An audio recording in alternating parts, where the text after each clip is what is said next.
नमस्कार दोस्तों, एक बार आप सबका फिर से बहुत बहुत स्वागत है आप सभी का आपके अपने YouTube चैनल डियर गुरुजी पर। तो गाइज, जैसा कि आप सभी को पता है यहाँ पर कितने बज चुके हैं, सुबह के बज चुके हैं 7। और डेली सुबह 7 बजे आप सभी के लिए मैं यहाँ पर जो इंपॉर्टेंट हिंदी के क्वेश्चन इस समय प्रोवाइड कर रहा हूँ। तो जितने लोग यहाँ पर जुड़ रहे हैं सभी लोग बता दीजिए आवाज़ क्लियर आ रही है कि नहीं आ रही है। टेलीग्राम पर फॉर फ्री PDF आप लोग हमसे जुड़ सकते हैं। इंस्टाग्राम पर फॉलो कर लीजिए, क्योंकि मैं आपको डेली इंस्टाग्राम पर नए नए वीडियो जो है देता रहता हूँ। और साथ ही साथ दोस्तों, आप सभी को पता है मेरी जो क्लासेस हैं अनअकैडमी पे भी चलती हैं डेली, तो आप लोग वहाँ पे भी मेरी क्लासेस जो है ले सकते हैं। सिंपली आपको अनअकैडमी का लर्निंग ऐप डाउनलोड करना है और मुझे वहाँ पे जा के फॉलो कर लेना है। ठीक है, वहाँ पे जा के फॉलो कर लेंगे तो आपको क्या मिलेगा, आपको बहुत सारे बेनिफिट मिलेंगे। जैसे कि वहाँ पर जो मेरी क्लासेस चलती हैं उनका नोटिफिकेशन आपको मिलता रहेगा। साथ ही साथ दोस्तों, मेरी जो और भी अदर जो वहाँ पर मैं एक्टिविटी टेस्ट सीरीज जो भी कुछ देता हूँ वो आपको वहाँ पर बिल्कुल फ्री में मिलता रहेगा। बस सिंपली आपको इस कोड का यूज़ करना है। ठीक है डियर गुरुजी, आप लोग इस कोड का यूज़ करेंगे तो आप लोग मेरी क्लासेस को ले सकते हैं, मेरी क्लासेस को देख सकते हैं। और अगर आप लोग प्लस में जुड़ना चाहते हैं किसी भी कैटेगरी में, A to Z किसी भी कैटेगरी में प्लस में जुड़ना चाहते हैं, तो आप लोग भी प्लस में जुड़ सकते हैं इस वाले कोड का यूज करके। तो चलिए, काफ़ी लोग यहाँ पर देखिए जुड़ चुके हैं। स्टार्ट करेंगे आज की इस क्लास को। तो क्लास को शुरू करने से पहले एक छोटा सा आपके लिए होमवर्क। ठीक है, आपको पता है ना मैं डेली आपको वीडियो में होमवर्क देता हूँ। तो कल जो मैंने पढ़ाया था उसी से एक मैं होमवर्क दे रहा हूँ कि कमीज किस भाषा का शब्द है। आपको होमवर्क क्या है भाई, कमीज जो दिया गया है किस भाषा का शब्द है। सभी लोग यहाँ पर बताते हुए चलेंगे, कमीज जो दिया गया है वो आपका किस भाषा का शब्द है। आप लोग को कमेंट करके मेन कमेंट बॉक्स में बताना है। तो चलिए अभी स्टार्ट करते हैं क्लास को। तो आज का जो पहला क्वेश्चन आपके सामने ये रहा, निम्नलिखित में से वर्तनी की दृष्टि से कौन सा शब्द अशुद्ध है। अशुद्ध शब्द यहाँ पर बताते हुए चलेंगे। यहाँ पर अशुद्ध शब्द जो है आपका कौन सा हो जाएगा, पुष्पांजलि, निरपराध, भास्कर या उज्ज्वल। देखिए, उज्ज्वल की अगर हम बात करते हैं तो बिल्कुल शुद्ध रूप में लिखा गया उज्ज्वल, आधा या 2 बार होता है, कोई दिक्कत नहीं है।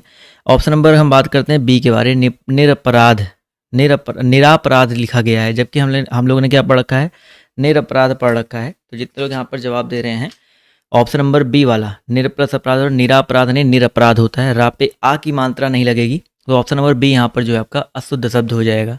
चलिए दोस्तों, आते हैं अगले क्वेश्चन की तरफ। तो पूछा गया है कि निम्नलिखित में से कौन सा शब्द अमृत का एक पर्यायवाची नहीं है। अमृत का एक पर्यायवाची कौन सा नहीं है, सुधा, अमीय, मधु और रसाल। अच्छा प्रश्न है, अच्छा क्वेश्चन है। और जवाब जो देते हुए चलेंगे, इसका जो सही उत्तर आपका क्या हो जाएगा।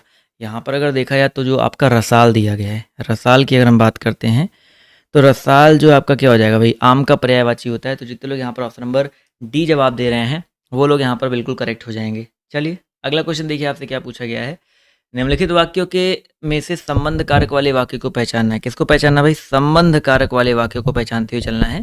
यहाँ पर संबंध कारक वाला कौन सा हो जाएगा, राम खाना खाता है, राधा का कुत्ता। देखो संबंध में का की के रारी रे आता है कि नहीं आता है, तो राधा का कुत्ता ये आपका दोस्तों संबंध कारक वाला हो जाएगा। ठीक है, तो जितने लोग यहाँ पर ऑप्शन नंबर बी जवाब दे रहे हैं, ऑप्शन नंबर बी, वो लोग यहाँ पर बिल्कुल करेक्ट हो जाएंगे। ये आपका संबंध कारक का हो जाएगा। चलिए दोस्तों, आते हैं बढ़ते हैं अगले प्रश्न पर। तो आपसे यहाँ पर क्या पूछा गया है, निम्नलिखित वाक्य में से रेखांकित किए हुए भाग में कौन सा पदबंध है। पदबंध आप सभी को यहाँ पर बताते हुए चलना भाई, देश भर के युवा बेरोजगार नहीं रहेंगे। यहाँ पर बताते हुए चलिएगा, यहाँ पर आपका क्या हो जाएगा, पदबंध, देश भर के युवा। समझिएगा ध्यान से इस क्वेश्चन को और जवाब देने का प्रयास करिएगा। तो देश भर के युवा, देखिए संज्ञा का बोध करा रहे हैं ना, तो यहाँ पर क्या हो जाएगा, संज्ञा पदबंध हो जाएगा। तो जितने लोग यहाँ पर ऑप्शन नंबर बी जवाब दे रहे हैं संज्ञा पदबंध, वो लोग यहाँ पर बिल्कुल करेक्ट हो जाएंगे। अगला क्वेश्चन, निम्नलिखित में से कर्मवाच्य का उदाहरण बताइए कौन सा हो जाएगा। कर्मवाच्य का उदाहरण सभी लोग बताते हुए चलेंगे, इसका जो सही उत्तर क्या हो जाएगा। चलिए जवाब देखिए आना शुरू हो गया है। तो इस प्रश्न का जो सही उत्तर आपका क्या हो जाएगा भाई, कर्मवाच्य पूछा गया है। चलिए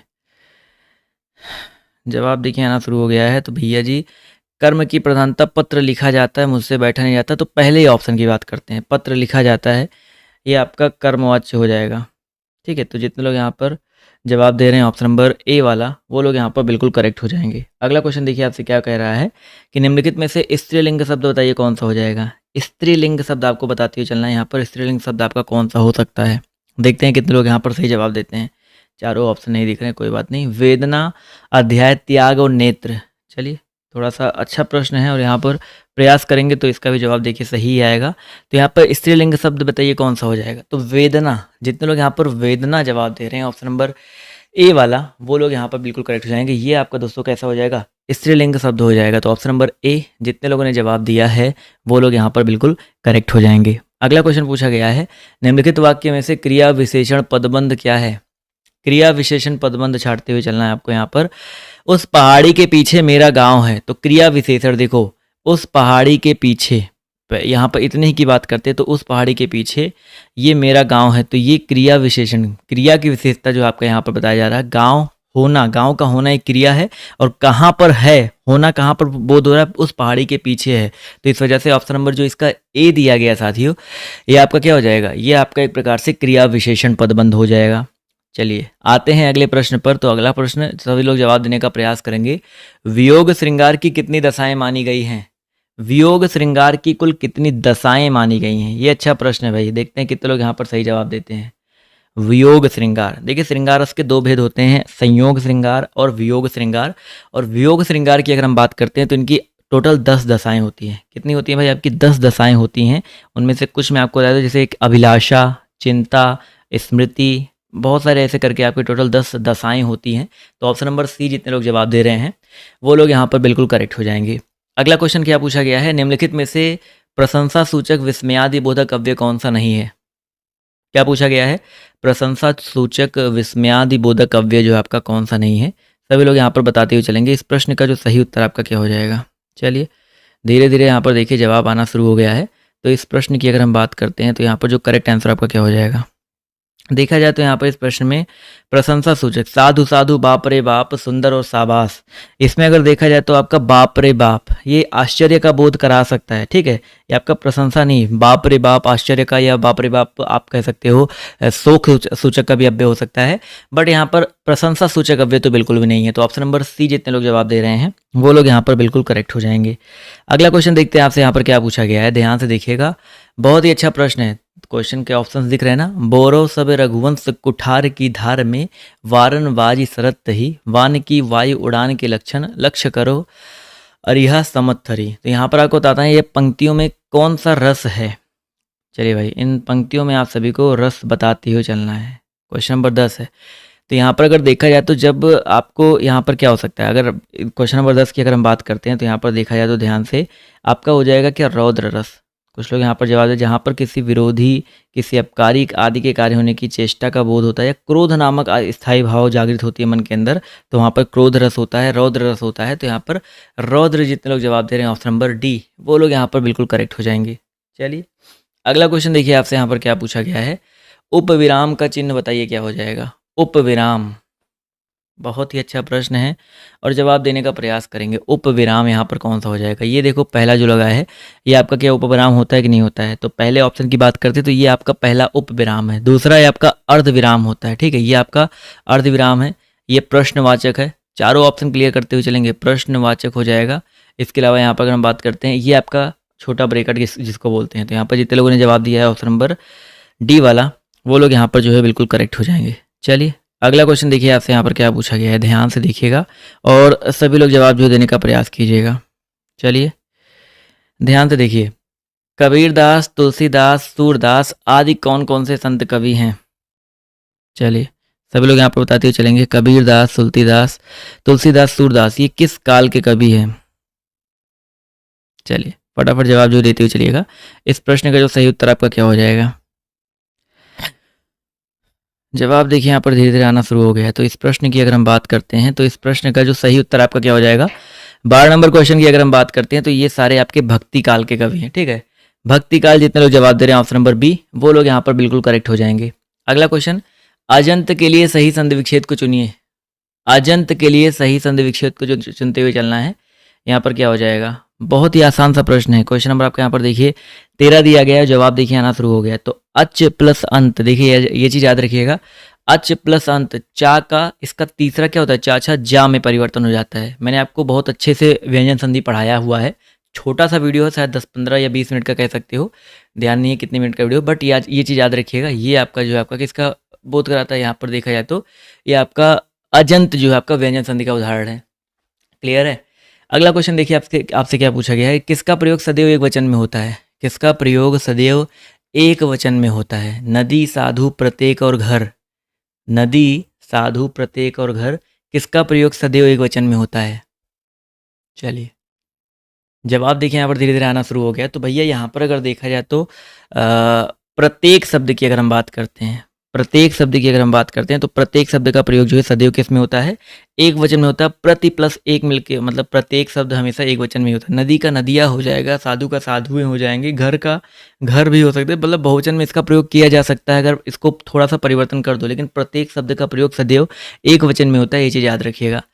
निम्नलिखित में से कौन-सा शब्द क्षणिक का विलोमार्थी है? क्षणिक शब्द का विलोमार्थी बताते हुए चलना है भाई। क्षणिक शब्द का विलोमार्थी क्या हो जाएगा? जवाब सभी लोग देते हुए चलेंगे भाई। क्षणिक शब्द का विलोमार्थी क्या हो जाएगा? शाश्वत हो जाएगा। ठीक है, शाश्वत। बहुत ही अच्छा प्रश्न है। शाश्वत जितने लोग जवाब दे रहे हैं ऑप्शन नंबर बी वाला, वो लोग यहाँ पर बिल्कुल करेक्ट हो जाएंगे। चलिए दोस्तों, आते हैं, बढ़ते हैं अगले प्रश्न की तरफ। तो आपसे अगला प्रश्न क्या क्या पूछा गया है? यद्यपि वह बीमार था परंतु वह मेला गया, इनमें वाक्य त्रुटियों को सुधारते हुए चलना है। चलिए भाई, यद्यपि वह बीमार था परंतु वह मेला गया, इनमें वाक्य की त्रुटि को पहचानते हुए चलना है। देखते हैं कितने लोग यहाँ पर सही जवाब देते हैं। अच्छा प्रश्न है, अच्छा क्वेश्चन है, और जवाब जो देते हुए चलिएगा। तो यहाँ पर देखा जाए तो यहाँ पर जो त्रुटि है क्या हो सकता है? यहाँ पर त्रुटि रहित, मतलब इसको त्रुटि सुधार करके त्रुटि रहित आपको बताते हुए चलना है। तो यहाँ पर ऑप्शन नंबर सी, यद्यपि वह बीमार था, यद्यपि के साथ तथापि का प्रयोग करते हैं। ठीक है, ऑब्वियस ही बात है, यद्यपि के साथ तथापि का प्रयोग होता है। तो यहाँ पर जितने लोग तथापि वह मेला देखने गया, ये यहाँ पर जो है बिल्कुल करेक्ट हो जाएगा। ऑप्शन नंबर जितने लोग जवाब दे रहे हैं सी वाला, वो लोग यहाँ पर बिल्कुल करेक्ट हो जाएंगे। क्लियर है? चलिए अगला क्वेश्चन देखिए, आपसे यहाँ पर क्या पूछा गया है? माला फेरत जुग भया, गया न मन का फेर, कर का मन का डारी के, मन का फेर। यहाँ पर आपको अलंकार बताते हुए चलना है। वेरी वेरी इंपॉर्टेंट क्वेश्चन है, और सभी लोग बताते हुए चलिएगा। देखिए यहाँ पर सिंपल सा मैं आपको बताता हूँ। देखिए जो आपका ये मन का शब्द है, ये आपका यहाँ पर 3 बार आया हुआ है, और जिसके अर्थ, तीनों के अर्थ भिन्न भिन्न है। माला फेरत झुक भया, गया न मन का फेर। मन मतलब होता है चित्त का, फेर जो है नहीं गया।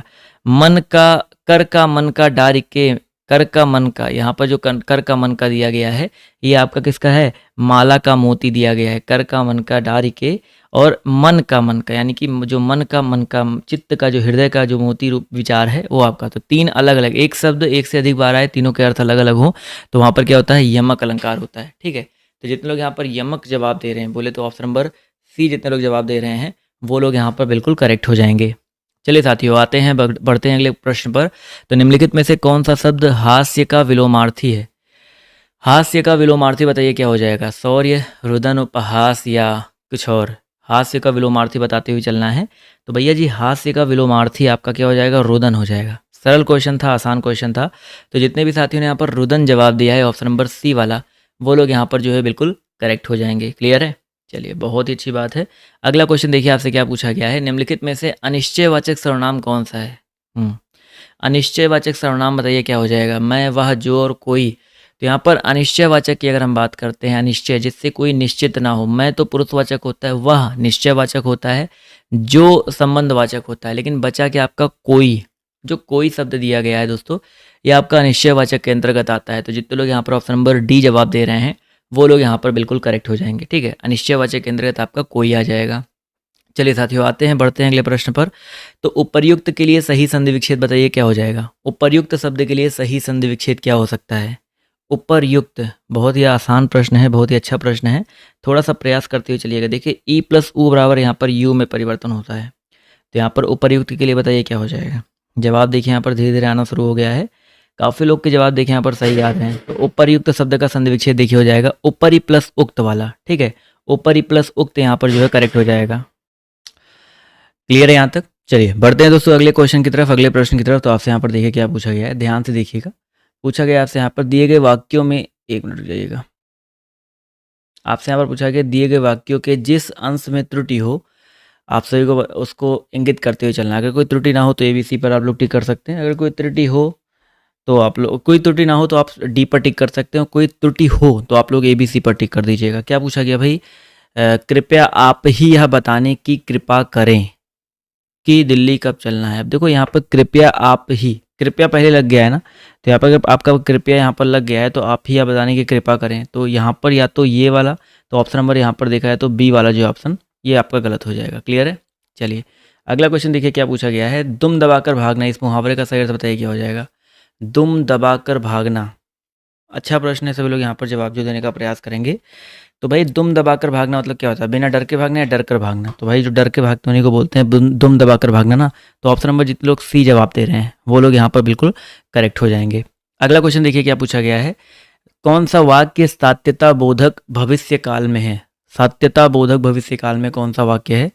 आप सभी को यहाँ पर पोल के हिसाब से बताते हुए चलना है। जवान देश की सेवा करते रहेंगे। सात्यता बोधक भविष्य काल मतलब होता है कि एक ऐसे ऑप्शन का आपको चयन करना है कि वो भविष्य काल का वाक्य हो और वो सत्यता को मतलब वो सत्य भी हो। तो जो जवान है देश की सेवा करते रहेंगे ये सत्य को दर्शा रहा है और भविष्य काल की बात भी कर रहा है। तो ऑप्शन नंबर जितने लोग ए जवाब दे रहे हैं वो लोग यहाँ पर बिल्कुल करें। अब कृष्ण मुरली बजाएगा मैं लखनऊ जाऊँगा, यहाँ पर अभी क्लियर नहीं है कि कृष्ण मुरली बजाएगा कि नहीं बजाएगा, मैं लखनऊ जाऊँगा कि नहीं जाऊँगा, ये चीज़ें अभी आपके यहाँ पर क्लियर नहीं है।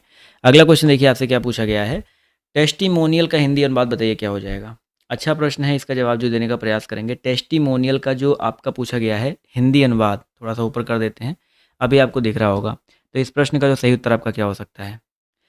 जवाब देखिए यहाँ पर धीरे धीरे आना शुरू हो गया है। तो इस प्रश्न का जो सही उत्तर आपका क्या हो जाएगा? बिल्कुल सही जवाब आ रहा है सर। टेस्टिमोनियल का जो आपका कह सकते हैं हिंदी अनुवाद है आपका क्या होता है? ऑप्शन नंबर जितने लोग जवाब दे रहे हैं अनुशंसा पत्र, परिचय पत्र, स्तुति पत्र, तो इन सब में आपका जो है देखा जाए तो सी वाला ऑप्शन प्रमाण पत्र। ठीक है, वैसे प्रमाण पत्र के अलावा प्रमाण पत्र, भेंट, विवरण, टेस्टिमोनियल का मतलब बहुत कुछ हो सकता है, वो ज़्यादा शुद्ध रूप में यहाँ पर प्रमाण पत्र आपका हो जाएगा। अगला क्वेश्चन पूछा गया आपसे यहाँ पर कालिंदी, चलिए इसके बारे में बताते हुए चलेंगे। कालिंदी का पर्यायवाची क्या है? सरस्वती है या लक्ष्मी है, यमुना है, आपका गंगा है? अच्छा प्रश्न है, सभी लोग यहाँ पर बताते हुए चलेंगे।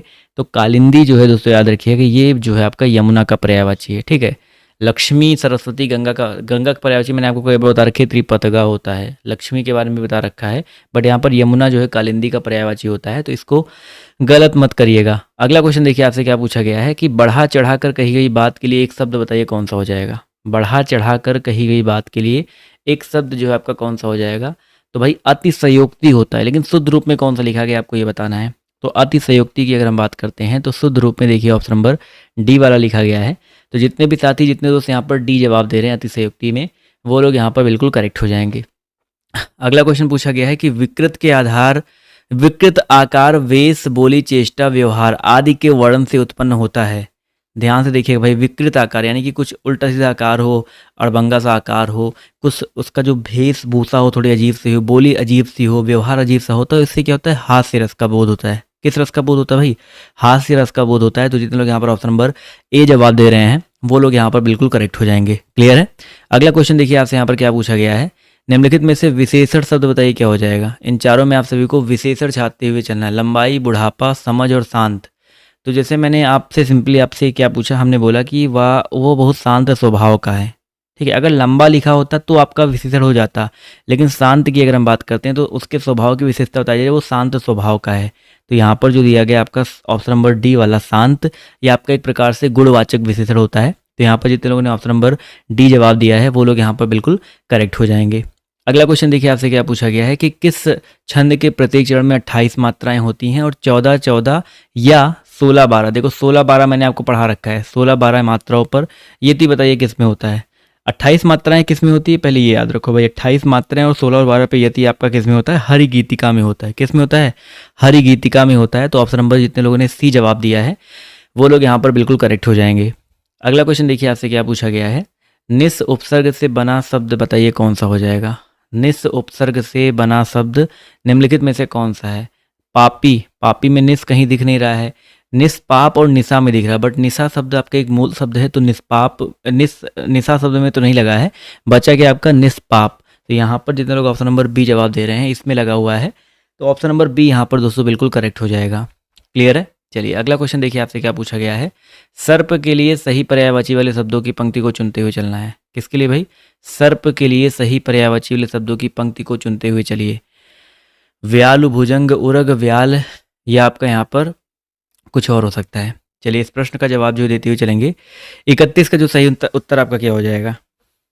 जवाब देखिए यहाँ पर आना शुरू हो गया भाई। सर्प के लिए यहाँ पर शुद्ध आंसर क्या हो सकता है? यहाँ पर देखिए व्याल, व्याल दिया गया है, भुजंग दिया गया है, उरग दिया गया है। तो यहाँ पर ऑप्शन नंबर जो इसका बी वाला दिया गया है ये यहाँ पर जो है बिल्कुल करेक्ट हो जाएगा। क्लियर है? चलिए, बहुत ही अच्छी बात है। ऑप्शन नंबर बी जितने लोगों ने जवाब दिया है वो लोग यहाँ पर बिल्कुल करेक्ट हो जाएंगे। अगला क्वेश्चन देखिए आपसे यहाँ पर क्या पूछा गया है, ध्यान से देखिएगा और सभी लोग जवाब देने का प्रयास कीजिएगा। हिंदी भाषा में निम्नलिखित में से कौन सा शब्द फ्रेंच भाषा से लिया गया है? हिंदी भाषा में कौन सा शब्द जो आपका फ्रेंच भाषा से लिया गया है, आपको ये बताते हुए चलना है। बहुत ही अच्छा प्रश्न है, क्वेश्चन भी बढ़िया है, तो सभी लोग यहाँ पर प्रयास करते हुए चलेंगे। फ्रेंच भाषा से कौन सा लिया गया है? तो दोस्तों यहाँ पर याद रखिएगा 32 नंबर क्वेश्चन में आपका यहाँ पर गार्ड, कारतूस, सूटकेस, अलमारी। तो यहाँ पर दोस्तों आपका करेक्ट आंसर क्या हो जाएगा? आपका जो कारतूस दिया गया है, कारतूस शब्द जो आपका फ्रेंच से लिया गया है। और 4 ऑप्शन डिस्कस कर लेते हैं। पुर्तगाली शब्द आपके अलमारी पुर्तगाली है, सूटकेस भी आपका पुर्तगाली है, और आपका यहाँ पर गार्ड जो शब्द दिया गया ये भी आपका सूटकेस तो आपका अंग्रेजी का शब्द है, अलमारी जो है आपका पुर्तगाली का है। गार्ड की अगर हम बात करते हैं तो गार्ड जो है GAURD ये भी आपका जो है अंग्रेजी का ही है। तो गार्ड और सूटकेस अंग्रेजी के हैं, अलमारी जो है आपका पुर्तगाली हो जाएगा। क्लियर है? चलिए, यहाँ तक आई होप सबको क्वेश्चंस क्लियर हो गए होंगे। तो आप लोग जल्दी से आप लोग अगली क्लास में आ जाइए जो कि आपकी GK और GS की चलने वाली है। वहाँ पर भी मैं आप सभी के लिए इसी तरह के कुछ इंपॉर्टेंट क्वेश्चंस लेकर के आया हूँ। तो आप लोग फटाफट अगली क्लास, जहाँ पॉलिटी स्पेशल चलती है, तो वहाँ पर जो है फटाफट आप लोग आ जाइए। तो आज की इस क्लास में सिर्फ इतना ही। अभी के लिए बाय बाय, टेक केयर, जय हिंद, जय भारत। मिलते हैं आप सभी से अगली वाली क्लास में। धन्यवाद क्लास में जुड़ने के लिए।